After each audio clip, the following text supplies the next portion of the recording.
Computer. Okay, so this is our interview with Marceline Sciotto. Is that how did I pronounce it properly? It's sciutto. Sciotto. So is that Sciutto like prosciutto. Italian like prosciutto? Yes. I took German in high school, so if you had a German last, It's okay. not so good with the Italian. And I'm Elin Adcock, and we are here to talk about the art of Thom Ruiz. If you could Mhm. introduce us to him, I'd love to hear all about him.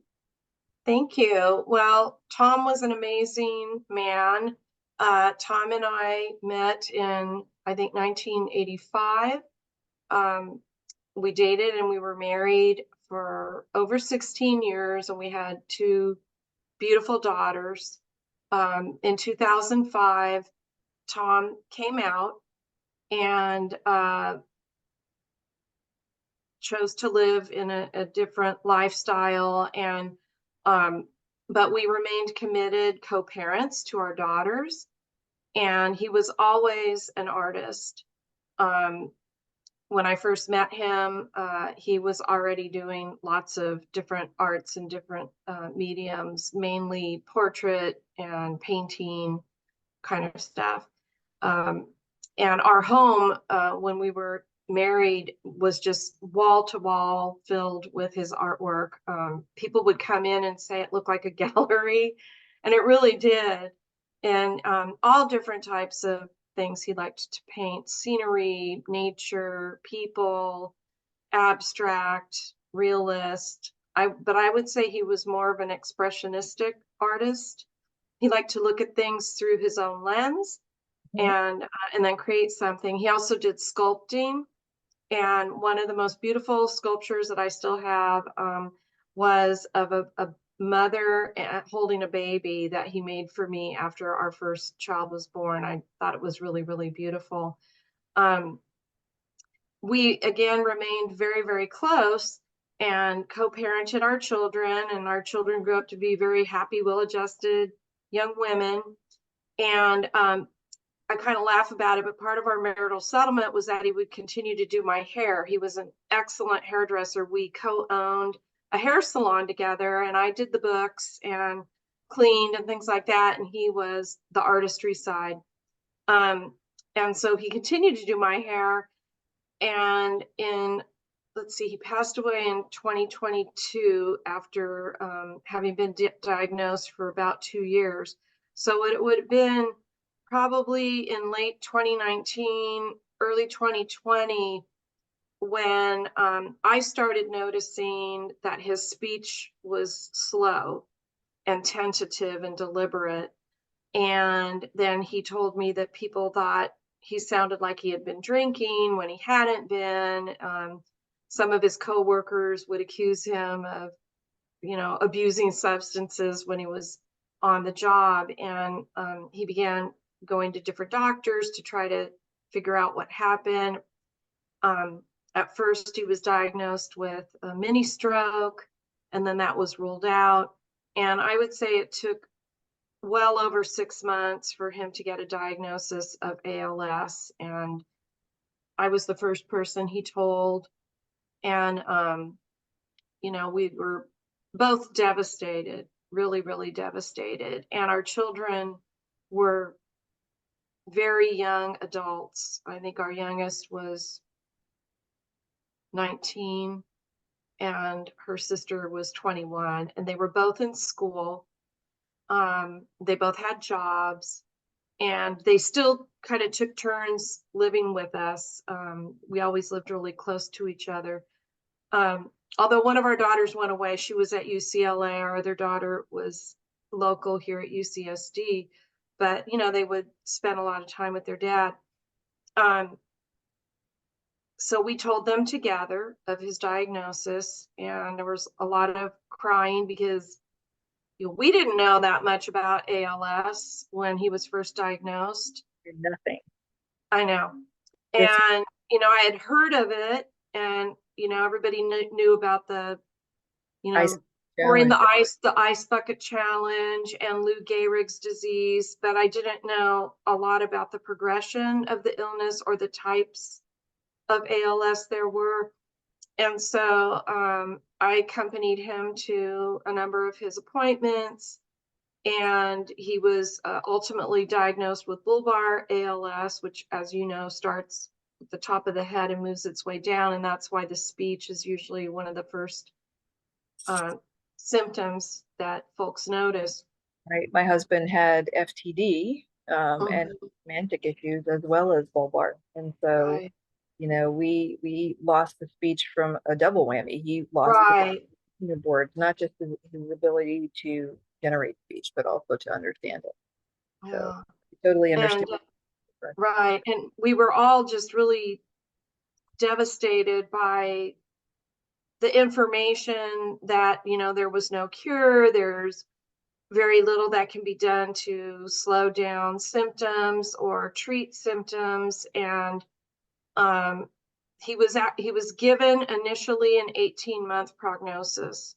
He didn't want to share it with our children, but ultimately he told them what his prognosis was, and that, of course, was really difficult for everyone.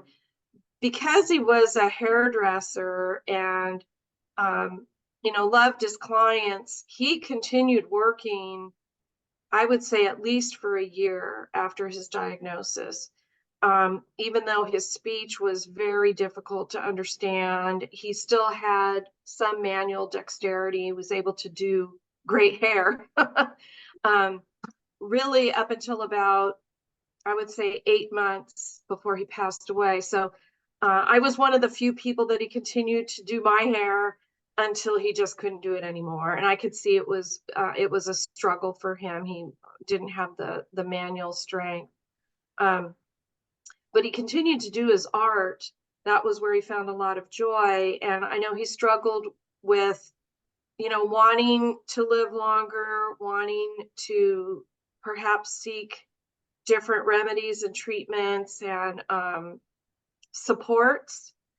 Uh, but ultimately, he made the decision that he didn't want to be on a ventilator.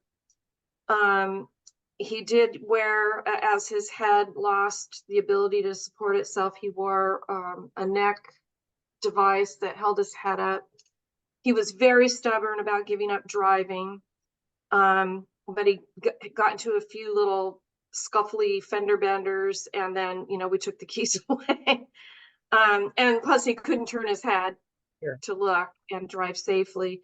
Um, I think one thing that he felt really fortunate about was that he never lost his mobility. Even the day he passed away, he was up and walking around. So he was very stubborn and, wanted to be as independent as possible. Um, he did get a feeding tube when he was unable to swallow, and he would supplement. He'd pour a little bit of wine in the feeding tube. Sometimes he'd put a little coffee in it, just so That he could might still have to kind of. be like, so mine might have to be a wine supplement night. It's been a long. Yeah, yeah, I you think in know, honor, we're gonna crack a bottle of wine tonight. Finish up yes. the night. And he had a great sense of humor, uh, and we would exchange jokes back and forth and funny stories and remember this. And one time he sent me a photo of himself with his feeding tube protruding from his tummy, and he was quite thin. And he wrote on it, "Do you think this could be the new hot fashion look for 2021?" And we just died laughing about it. And we confused a lot of people because I would occasionally, if one of our daughters wasn't available to take him to his appointments, I would be the backup, and I would take him to his appointments. And we'd be talking about the kids and um, talking about his condition. Or he would use the voice to text feature or text to voice feature on his phone to communicate with me. And sometimes the medical people you could tell they were really confused because they knew he was a gay man, but the way he was talking to me, it was as So though into we it. were still Yeah. married. We were talking Yeah. about our kids, and we had this really kind of fun relationship. But I know that one of the things he struggled with was sort of the loss of feeling relevant um, to his clients, to the people he knew, to family. And one way that he was able to feel relevant and, have meaning in his day-to-day life was to continue with his art.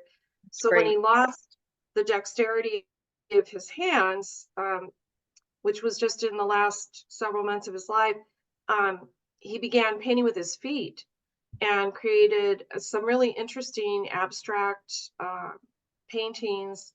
I think he mainly used, I'm trying to remember what the medium was. It was like an acrylic paint. Mhm. And so he created a few of those, but our daughters still have most of his artwork. I have a few pieces that he had painted for me over the years. And he asked me about maybe 10, 11 months before he passed away, is there something you'd like me to paint you? And I said, I would love it if you could paint me some lemons. So the next piece of the story of our interesting relationship story is that I was single and, not having any luck with relationships. I kind of didn't want to touch another man with a 10-foot pole, to be honest. And one day he was doing my hair and he said to me, I met your next husband. And I said, what? No, thank you. And he goes, no, really, I met this guy. He's awesome. He's about your age. I think you would have a lot in common with him. And I got his business card for you. And I took a look at the name, and it was actually somebody that I knew from high school. I had gone to an all-girls Catholic high school, and this guy had gone to the all-boys Catholic high school, and we knew each other back in the 70s. Wow. And I had actually asked him to my junior prom, and he turned me down back in like 1977, Don't 78. want to touch that third rail again. Exactly. And I said, no, thank you. I don't want to go out with this guy. Remember him? He broke my heart when I was 17, and no, thank you. And he goes, no, really, he's got all his hair. He looks really good. You should go out with him. So I thought about it. So important, right? Yeah. Well, because Thom ended up losing when we were married, he had this beautiful head of, I used to call it Liberace hair. He just had black, curly, thick hair. And then over the years, he lost his hair. Um, but anyway, I did eventually go out with this gentleman, and we got married. We Wow. were married, yeah, we were married a year and a half ago, and it was really important to Thom to know that I was going to be taken care of, that our daughters were going to be taken care of. One of my big, I don't want to say regrets, but one thing I regret about his passing is that he wasn't there for our wedding, but he was there in spirit, and we acknowledged him That's great. um, at our wedding. Um, and so when we put our home together, my husband is Sicilian. And so we were kind of doing like a lemon theme in our home. And that's when I asked Thom, could you paint me a picture of lemons? And so that's posted up in our We're gonna look at tiny, we're gonna go through all of his artwork because I kind of yeah, get some of the stories about that. You've been right. good about answering a lot of the questions that I wanted to ask you before I got a Yeah. chance to ask you. That's okay. Yeah. And he So was also a designer. He designed a lot of my clothing. that was the next question I was going to ask is besides art and besides hair, what are some of the other things in his family? What are some of the other things he was Yeah. passionate about? Well, he was an amazing dad. And we kind of had again, a little silly piece of our marital settlement was that I was going to be responsible and in charge of everything that was education based because I'm an educator professionally, and anything with religion and faith. And he was going to do all the art, all the hair, all the makeup, all the grooming and clothing selection for our daughters, which he was very, very good, very tasteful. He always he would design and build my work outfits for me. I had a beautiful collection of suits and things that he made for me when I was a younger I wish school I had a administrator. dresser. My husband Yeah, was always telling me, "Oh, you look fine, even if I looked horrendous." No, don't lie to me. yeah. Tell me how I really look. And he was also an excellent cook. He taught me how to cook, and taught our girls how to cook. And he actually prepared some really nice meals for us even towards the end of his illness, he invited my mother over and he made us a wonderful meal and very fancy. On one of our first dates, I love to tell this story where I didn't know how to cook anything, and he pretended to be a helpless bachelor and asked me if I would come over and help him cook a chicken. And so I rolled up my sleeves and I prepared the most god-awful chicken that you ever tasted. It was dry and horrible. And the next week he said, well, I'll cook you something. And I thought, well, you didn't even know how to cook a chicken. But he ended up making stuffed Cornish game hens with julienne carrots and bananas flambé for dessert with this impeccably set table. And I remember being overjoyed that he was a great cook, but being really angry and upset with him because I felt like I kind of made a fool of myself with my terrible chicken. So, but he was a really, really artistic cook. And he used to take photos of the dishes that he would make. And I think one of the things he wanted to do that he never did was publish a cookbook. But we could have easily have published a book of his artwork. And, it was interesting because throughout our marriage and throughout our co-parenting relationship, I used to encourage him to share his art and maybe try to sell it or get it on display in some local galleries. And he was very possessive of his art. He wanted it in his home.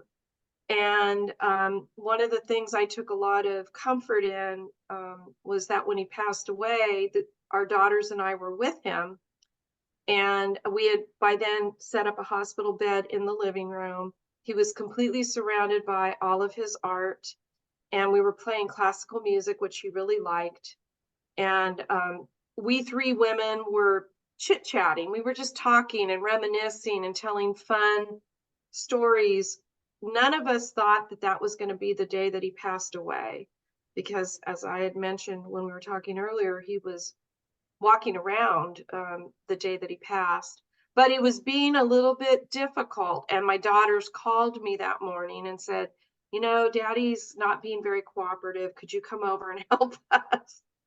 And I said, of course, because I always had a way with him. I could get him to cooperate. It was, when we started getting closer to the end, I would talk to him about, well, what do you want, in terms of a memorial? Tell us what you want, because we want it to reflect you, not us.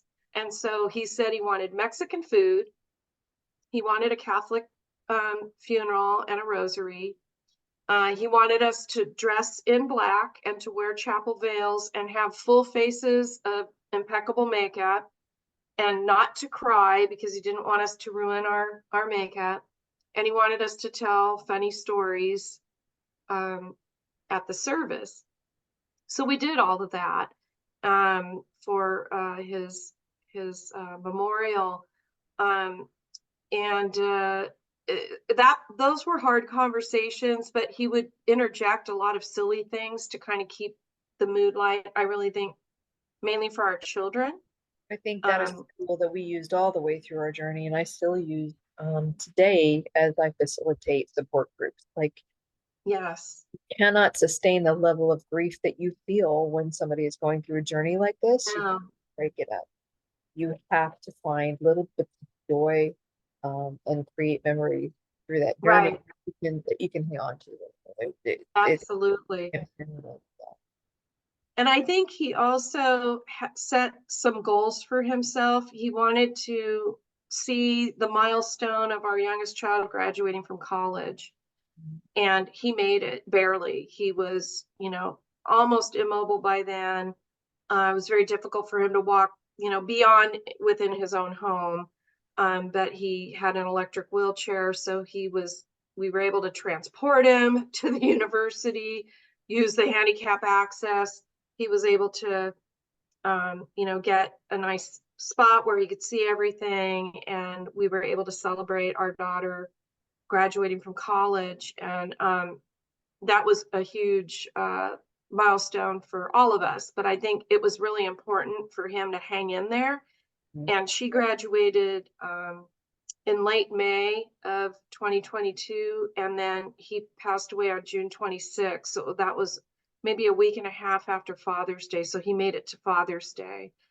And I have a really beautiful picture of the girls with him on that last Father's Day that I look at a lot. And I was just talking to them this past weekend. They came over and we talk about their dad all the time. And we share sad stories and we share funny stories. But I said to them, I've never deleted any of your dad's texts. I've kept all of his text messages. And interestingly, neither have they. So we didn't know that about each other. I think we all thought other people might think that's peculiar, but I will scroll, and I'm glad because both of my daughters are now engaged. Our daughters are now engaged, and we're preparing for the wedding of the oldest one in just a few months. And so I've been scrolling through his text messages looking for things that he said about our children, and they were always loving things. Occasionally it was, oh, she made me mad because she came home late or something like that. But most of it was about how proud he was of his children and how impressed he was with them. And so I want to be able to pull those things out of the text messages and use that as part of, replacing the dad's toast. That'll be good. I did the same thing. I have text messages and I downloaded everything as well to make sure that I don't lose it in case something happens to my phone. That's smart. Yeah. That would be heartbreaking. But I every once in a while I will pull up a video, or I'll pull up a voice, or I'll pull up a text, and we'll just smile. I programmed Alexa in our house, assist us with him. When he would walk in the room, Alexa would notify me, because on the front door, just in case he was going out the front door, I needed to know that he was, on that way, right? Right. He would antagonize the cat. He would pick the cat up and stretch him out and sort of play his stomach like a child. And so I programmed Alexa, when Alexa would hear a baby crying, to say, Larry, please leave the cat alone. Yeah. We're watching movies or what have you, and Alexa hears a cat, I will hear, Larry, please leave the cat alone. Yeah. We will all just laugh. I leave all those things in place. I mean, it's a really fun reminder of him, and not fun what we went through, but just that little is just so fun. I'd like to share my screen so we can kind of look through his artwork. Yeah. You can give me kind of a tour. I'm going to start with, let me share my screen real quick. I'm going to start with, let me maximize this. You see that okay? Yeah. I see two. There we go. So these were the lemons that I asked Thom to paint for me, and they're hanging in my dining room right now. And pretty much the theme of that dining room is very much Sicily. I have my husband's mother's Sicilian china and a china cabinet, which, by the way, Thom set up for me because I am not good at that kind of stuff. So I asked him, could you do my china cabinet for me? I have all this stuff. So he orchestrated that and made it look real pretty.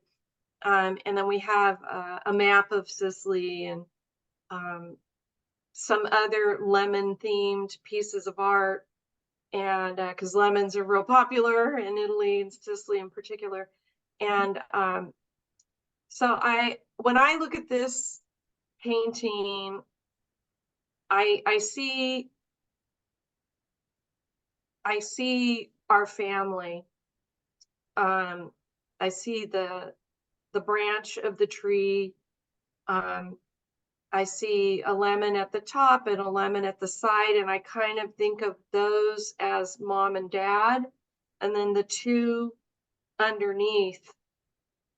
And then in my heart, the lemon at the bottom is the baby that we lost.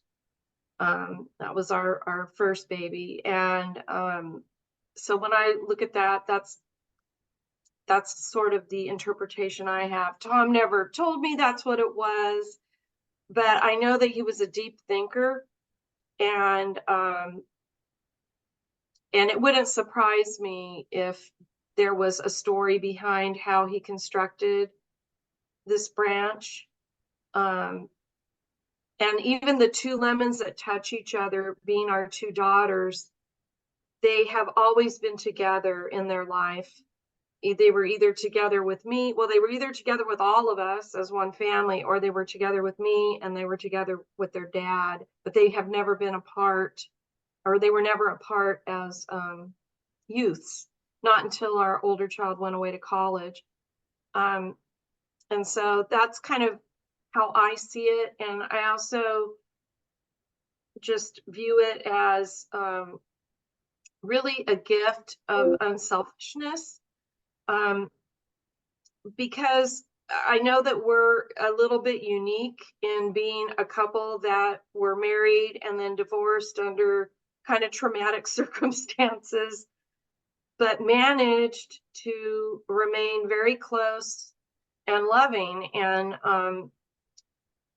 what I learned through our journey as co-parents, as a couple, and then co-parents, and then our journey with ALS, was that love can take all different forms. It can be the love of a couple. It can be the love of a parent for their child. It could be a love of a person with whom you've had many challenges, or you've gone through the journey of life together. Um, and I'm really proud of the fact that we remained close and loving. And just probably less than an hour before he passed away, our younger daughter was sitting on the bed with him. And we were, like I said, we were all talking around him, and she says, "Daddy, you still love Mommy, don't you?" And really, it was the last meaningful piece of communication that we had, was he made a heart shape with his hands, because he couldn't speak and he could barely move by then, or took a lot of effort for him. And so that was the very last thing he communicated to me, was that he loved me. Really special. And yeah, and of course, I loved him. He was the father of my children. Um, and so his art, really kind of chronicled his life in many different ways. I'd like to move on to, we have a couple of different PDFs. This is one of the pieces that we have selected for display in the gallery. Right. And I think you told me that this piece of artwork, and I'm going to make it smaller as well, like I did the other ones, view the whole thing, hopefully on this one screen. But this piece of artwork is one that he created after he lost the use of his hands, or full use of his hands. Correct. And you told Right. me And feet. yes, he used his feet. So he continued to do art as therapy, after his diagnosis. And I mentioned that he was a very talented hairdresser, and he started, I could see where he was losing the strength and dexterity to do things with his hands. Our daughters had to help him with a lot of self-care things, like getting dressed and bathing and stuff like that, and chores around the house. But he still had an eye for art, and he still had an eye for color combinations. And I love this piece because, to me, it really speaks to resilience. When you're coping with a very challenging, traumatic situation, he managed to find a way to express himself in a very beautiful manner through his art. And it's still, there's balance in it, it's There's extremely many layers to it as I'm looking at it. I'm going to just right. my impression, because now that I have my glasses off, and now that Yeah. with one contact lens in and one contact lens out, as I'm looking at this, I mean, before, and I'm going to zoom this in just a little closer, you and I noticed that there appears to be, maybe I'm a little too close, there appears to be, maybe an eye underneath here. Yeah. It almost looks like he was painting over the top of something. But when I zoom Right. out and I look at this piece all in one piece, and in the, with, like I said, with the glasses off, I can see, I'm going to annotate right here. So I can see the head of a person right here, Mm-hmm. neck, and the torso coming down here in a layer. I don't know if you can see this as I am Yeah. drawing. I see a nose here. I see a face. We come in. Here's a neck, Wow. right? I can kind of see a figure right in here.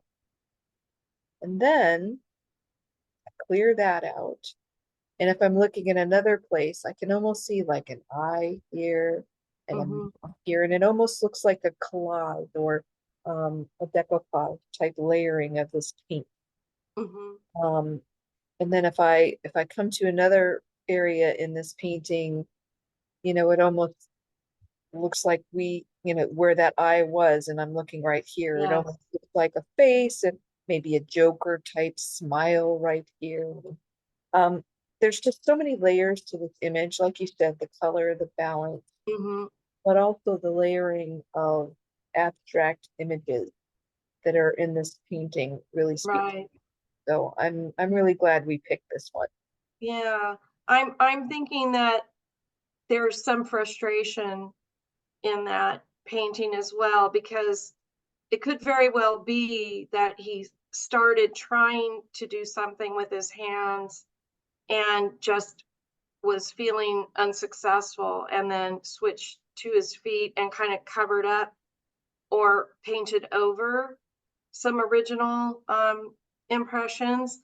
But still, the overall, it's just so beautiful, and I think, again, it speaks to the kind of the layers of ALS, the layers of the journey when you first find out, and you get that devastating news, and you don't want to believe that you're going to lose all these faculties so quickly.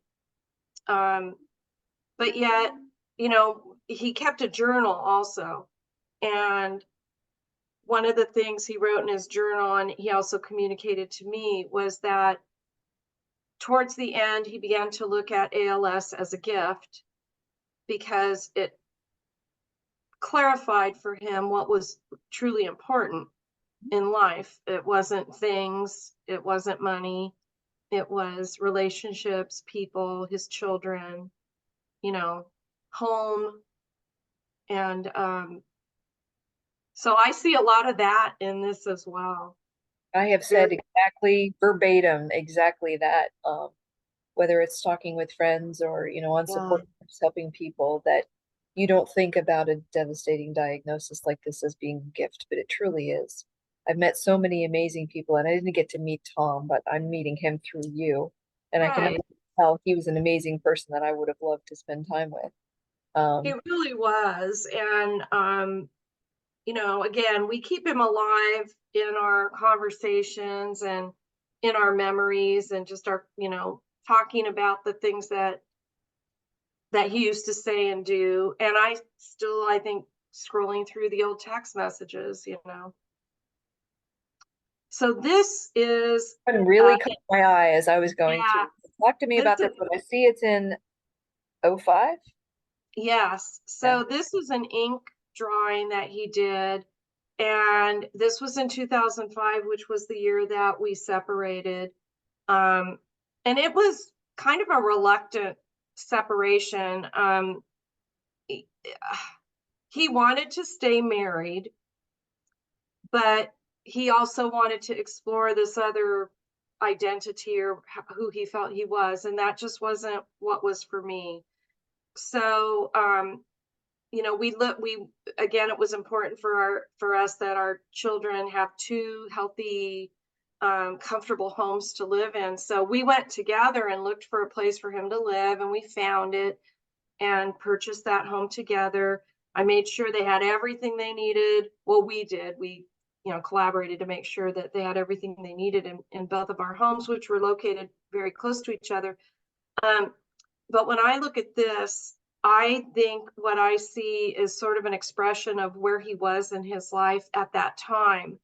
Um, it was a big change of life for him.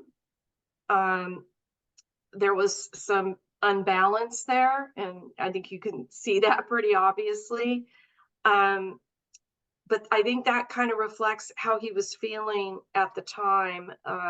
He had a focus there, you know, he knew kind of what he wanted, but he was struggling at the same time. He wanted to be a good father, but he also wanted to have a primary relationship, but not with me. Right. And that was a difficult time for him. And so that's kind of what I see when I look at this. He also did have in a lot of his artwork that was of people. He was very fascinated with depicting eyes and lips. He did some really amazing kind of abstract paintings of Marilyn Monroe and some of me actually, and where, you know, the lips were just really exaggerated. So when I look at this, I think it's super interesting that the eyes are very feminine. Um, they're made up, they have the long lashes, and there's stars in the eyes, and then the lips are really exaggerated too, but everything is asymmetrical. And again, I think that's very reflective of kind of where he was at the time. And our children were young when we split up. They were 4 and 6. And so he was, you know, having to be a girl dad at the same time that he was kind of, you know, embarking on a whole new life. And I was there kind of witnessing it. Also see and want to call the attention to the heart that's right there in the center of that image. Yes. You know, it sounds like he had a very big heart and love was very important in his life. So even though he was going through these changes, that was not Yeah. disappearing. That was still right there. In his journal that he kept when he was ill, he did write a passage that the best decision he ever made was to marry me and have a family with me. And when he was ill, he did tell me that one of his regrets was that we didn't stay together. And I told him, you can't have regrets. You had to be your sincere, true self. And I think it would have been worse for all of us, including our children, if he had not been his authentic Thom, you know, who he really was. And, you know, the thing is we all loved him anyway. We loved him for who he was. So it wasn't the way I thought our life was going to go, but it all worked out. It's a great story. I'm going to cover just a couple. We're going to scan through these because, you know, as you mentioned, he had many different styles of artwork. There's Yeah. really Those some were, yeah, pastels, abstract pastels that he did. of those. Is this a Yeah. photo? This is a photo of a bunch of stones that he tumbled and made for a jewelry class that he took. He used to make a lot of jewelry, and I have many pieces that he made me. Our daughters and I have literally boxes and boxes of modern style jewelry that he made. And he used to sell his jewelry, and now we just have a lot of it. But those were some of the stones that he used. What a really fun legacy. There's Yeah. this one. I can see if I can make my That mouth. one's yeah, similar. I'm sure this was one of the foot paintings, but it was very dark. And and I think that was more reflective of, you know, he was coming to the realization that his life was coming to an end. And I think he was expressing that in this painting. Is this what I see right in here? Is this a reflection on the painting, or is That that is a reflection. Yeah, that's a reflection. there were The- definitely some dark pieces in there? I'm going to go back to the multiple landscapes file as well, because in addition to this one, there were 24 images in this file. I just kind of want to yeah. scan And through some of them, and I some of shared them with were you, yeah, his this that works. was a charcoal landscape that he did. He worked in all different mediums. That was pastel. That's pastel also. That's charcoal and pastel. Pastel. He really liked nature. I'm not sure what that one was. That was an owl. That was a dot painting. that he used white paint on a black canvas, and it was, in person you can see it a lot better, but it's the face of an owl. And our daughter's favorite animal is an owl, and that's a portrait of our oldest daughter, and I believe he painted that shortly after his diagnosis. And that's a fish. That's a watercolor. Okay. There's the one, and then this other one. That's another foot painting. And again, I'm not sure if he painted over something or was trying something to begin with. But I just like the colors and the balance, and the fact that he painted it with his feet, and it's still a beautiful piece. That's a painting of one of his cats. He has two cats, and this is one of them, and they're sisters. They were feral cats that somebody found, and he adopted them, and our daughters still have the two cats. They're Chloe and Harper, named after fashion magazines. Nice.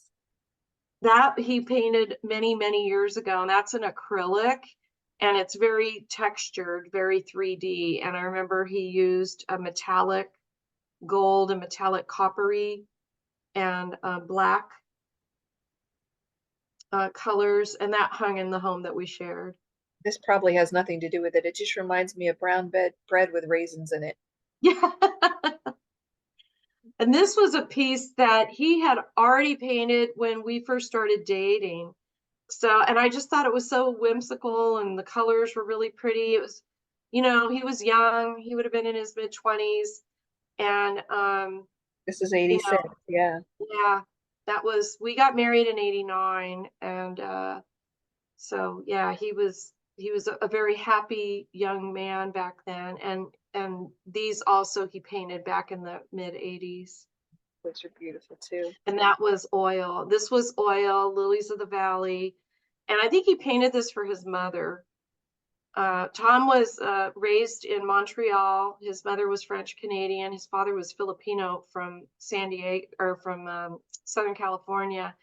And his mother just loved flowers. He painted this one as well. Yeah, that's oil. This is acrylic. This almost reminds me of a sunset. Yeah. Or the sunset reflecting on ripples in water is kind of what it reminds me.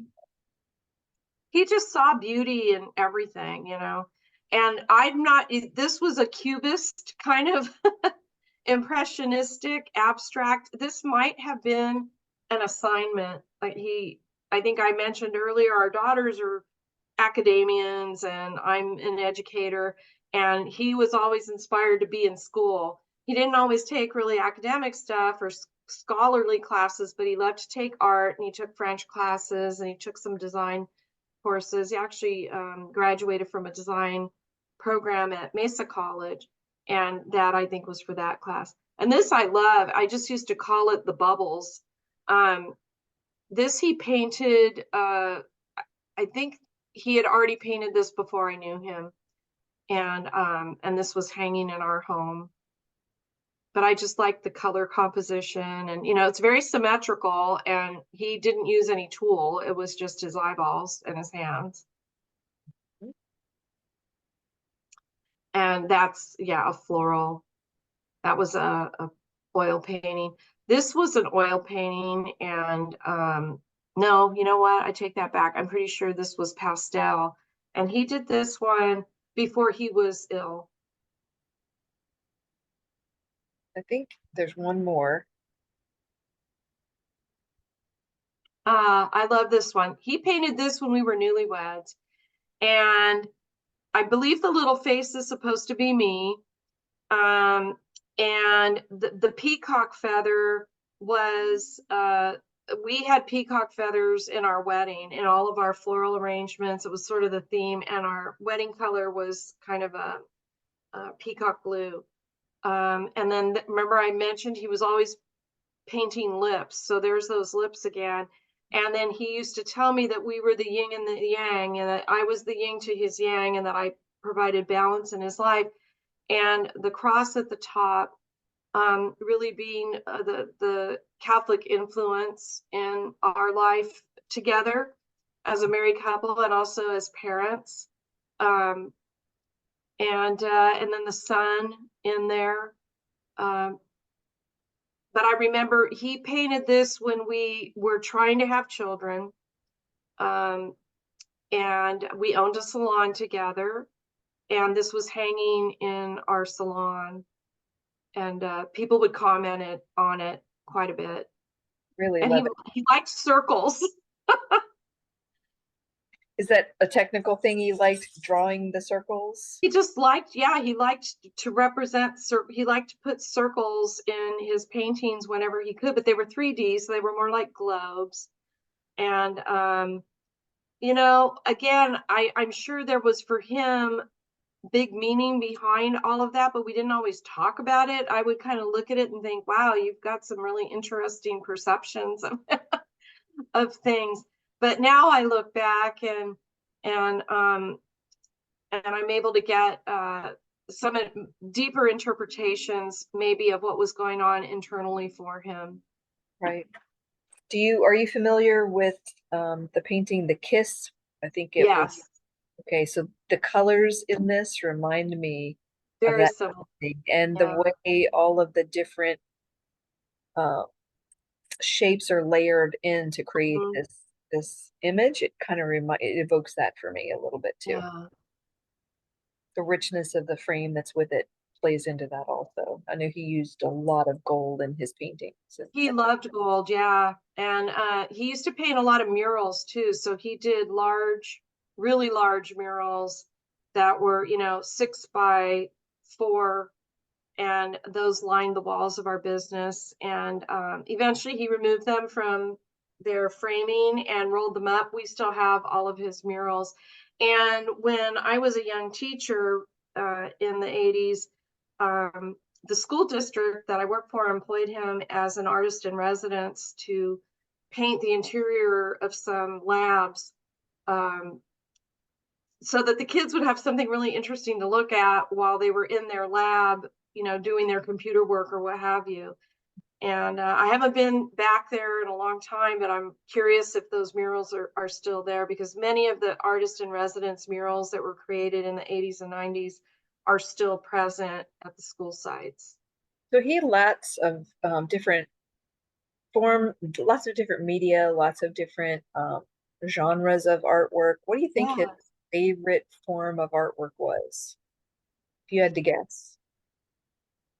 I would say his favorite form was probably an expressionistic um, art in acrylic. That was like his favorite substance to use. But he did everything. He did watercolor, he did oil, he did acrylic. I think he liked acrylic because it didn't smell. Oil paint has a certain aroma, which And it permeates takes a the house, long time to and dry. it takes a long time to dry.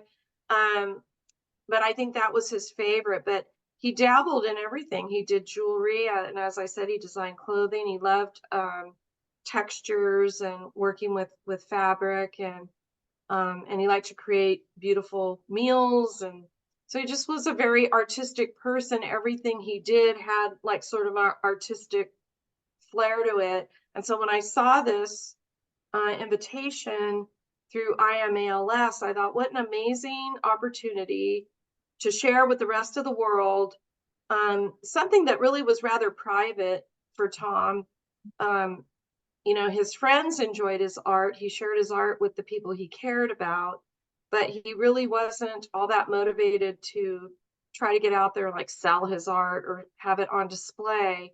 His art. Um, yeah, it was his. Yeah. And it used to kind of bug me, like, why don't you go out there? And he's like, no, I've I met do a it for number of myself. artists. Met a number of artists like that last year in our panel that Uh-huh. either created work for themselves or only created it for other people. I'm one of Yeah. those artists that when I create art, it's because I want to give something to someone, not because I, you know, Yeah. need to make any money or anything like that. So I kind of Right. that same thing. Well, Uh, and I have to believe that he would be tickled and thrilled to know that other people are going to still enjoy the art that he created, you know. um, what do you think it meant to him to be able to continue to produce his art and share it after his diagnosis? I think it meant everything to him, um, because it was something he enjoyed doing. He got a lot of pleasure out of it. When our children were little, he would take them to the park, and they had their little drawing pads, and they would do art together. That was like one of the things that he used to like to do with the girls when they were little. Um, and I think they continued to do art even through their teens, probably reluctantly by then, you know how teenagers are. But for him, it was an outlet, it was relaxation, it helped him to decompress, reduce his stress level. And I know that he felt very mournful when he just couldn't create anything anymore. And, you know, I guess the good thing is that was just in the very, very last weeks of his life, um, that he wasn't really able to create something. I think he was still able to communicate um, by texting. I think the last time he texted me was maybe about 2 weeks before he passed. So, you know, at that point, it just was very difficult for him to control his hands enough to even use an iPad. So he switched from using his phone to using his iPad because it was bigger and he could, you know, navigate the keys. But in those last couple of weeks, he wasn't even able to do that. and Wow. I think and so I'm sure for him that was really difficult, you know, and I kind of think that that kind of was what was marking for him the end. He did explore the possibility of determining when he would pass away. We, as a family, we met with a physician that was, you know, able to do that, provide that for us. But as it turned out, it was unnecessary. I think that's the case for a lot of patients. Yeah, They explore that, they have it ready to go in case they really need it, and then right, they end up not using it. So I'm not sure if right. it's a testament to the care that they received or the love that they're feeling. But I I'm think sure so. I, Yeah. I'm sure you guys surrounded him with love and made Oh, it. we did. We did. And even my husband was there. We were engaged at that point and, um, you know, was helping and, you know, mounting a TV in just the right spot so Tom could see it. Our girls, they're now fiancés, both of them are engaged. They were there. Everybody pitched in and helped. um, and did what they could to make him more comfortable and let him know that, you know, he was cared for and that we loved him. And, you know, I kind of think there was a divine hand there that it would have been really, really difficult for any of us to maybe have been alone with him at the time that he passed. And the girls had a rotating schedule, and I was in the loop when they weren't available. But it just so happened that that day, all three of us were there together, which was really not that frequent. And and like I said, we had the music on, we were talking to him, we were sharing silly stories and memories as a family. And then I noticed his extremities were feeling cool. And I thought, oh, you know, I think his body is shutting down. And so I called our daughters in and we were able to FaceTime his siblings and my parents. And then he had one niece he was very close to. Everybody got to say their final goodbye. And, you know, and then he took his last breaths. I think But it's we really really just interesting. were not expecting it. I think it's really interesting that some patients just want to be alone and other patients want to be surrounded by their loved ones. It's Yeah, really interesting about their personalities too, that right. shine through to the end. I think you did a really, really great job letting us get to know him and his art. I didn't Thank have you. to ask many questions. You every question that I All would I have. have to do is push the auto button and all babble on forever. But you know, I loved Thom. He was an amazing person. Um, and I continued to love him even after our marriage ended. I went through some rough times on my own, and at one point I was homeless, and he moved out of the home that he shared with the girls and told me, you can move in and you can stay as long as you need to. And he went and stayed with his partner. They never lived together as long as the kids were in the home. So you know, when he was sick, I was kind of teasing him, and I asked him, you know, why'd you let me move into your place? And he said, because it was the right thing to do. You know, you were the mother of my children. I wasn't going to leave you on the street. Well, I wouldn't have been on the street, but my living situation was not stable. And so, you know, it was a blessing that he permitted me to live in his home and be with my girls and have that support. And and so we remained very supportive of each other, you know, until the end. And I regret that he wasn't here for my wedding, and I regret he won't be here for our girls' future milestones.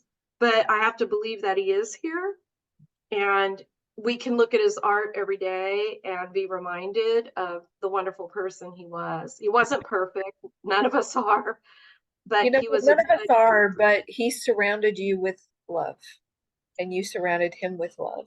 And Yeah, that's the most important thing, isn't it? it really is. It really is. At the end of the day. I do want to ask because although I didn't ask a lot of questions, I asked them in advance and you answered them all. Is there one question that I did not ask you that you really would have wanted me to ask, or that you would like me to know about him that you didn't tell me? You told me a lot. I think we covered pretty much everything that I wanted to make sure to share, at least about him as an artist. Um, and I guess the only other thing I would want to emphasize was how important fatherhood was to him.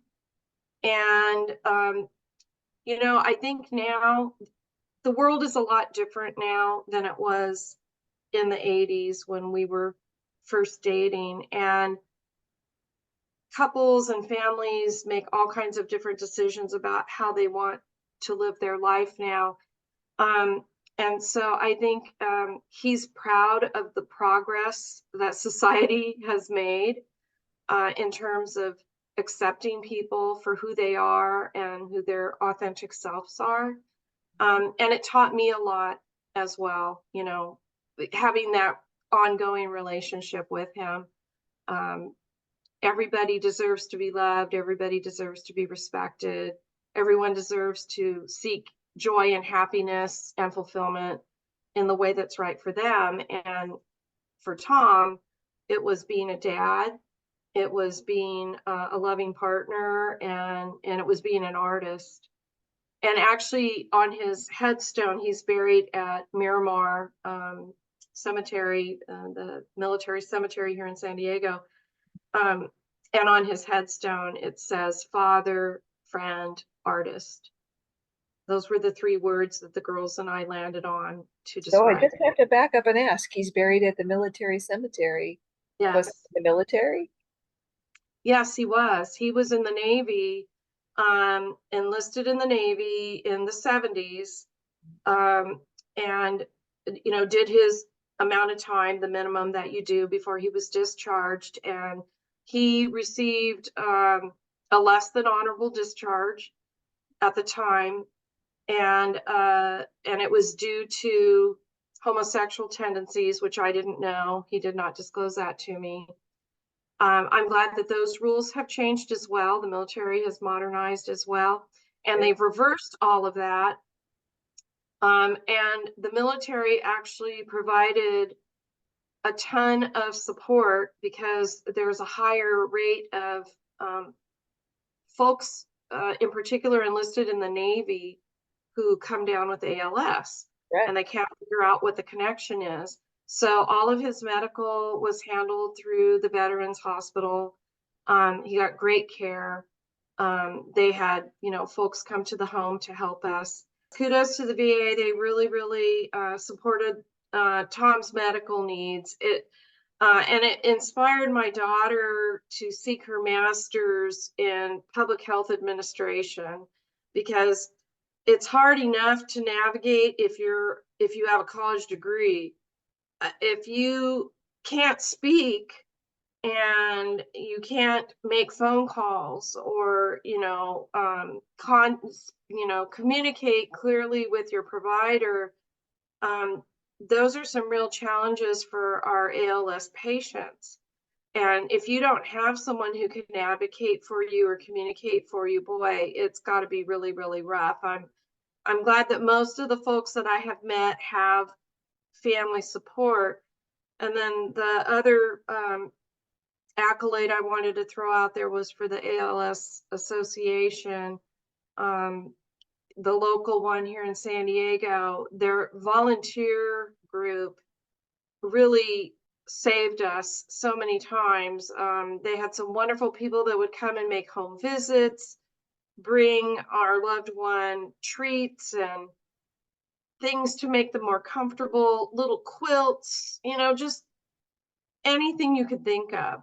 They helped us get the hospital bed, the equipment that he needed to breathe or clear his throat, um, all the food items or the nutrition, adult diapers, everything that we needed was provided either through the VA or through the association.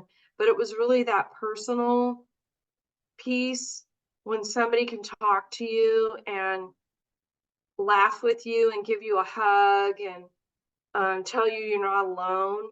And they understand what you're going through and you don't They have understand what, to. right. And so my daughters and I are likewise committed. It's only been 2 years since we lost Tom, but we're doing the Walk to Defeat ALS next month here in San Diego. I think we're doing two. There's a local group doing one, and then there's the national. And we have adopted a family. Um, it's girls whose mother has ALS, and we send them, goodie packages at the holidays, just to let them know that they're not alone, and there are other people who understand the journey. Well, Um, kudos to you and the girls for Thank continuing you. to advocate for other people. I know, some people get to the end of their journey and they just have to close that book. And I know that people in the community that you are helping are grateful that you did not make that choice. And then kudos to you and Tom for making your own way at a time where it wasn't easy to do so and making the right decisions for your family and your girls. It's a really beautiful story, and I'm grateful that you shared it with us. Thank you. Well, we're really excited to see the gallery, and I'm sure you'll keep me posted on that, I will right? definitely keep you posted. I'll let you know when it's ready for you to preview, and we'll stay in touch, okay? Great. Thank you. It was really nice chatting with you, Ellen. I really enjoyed it too. Thanks, Marceline.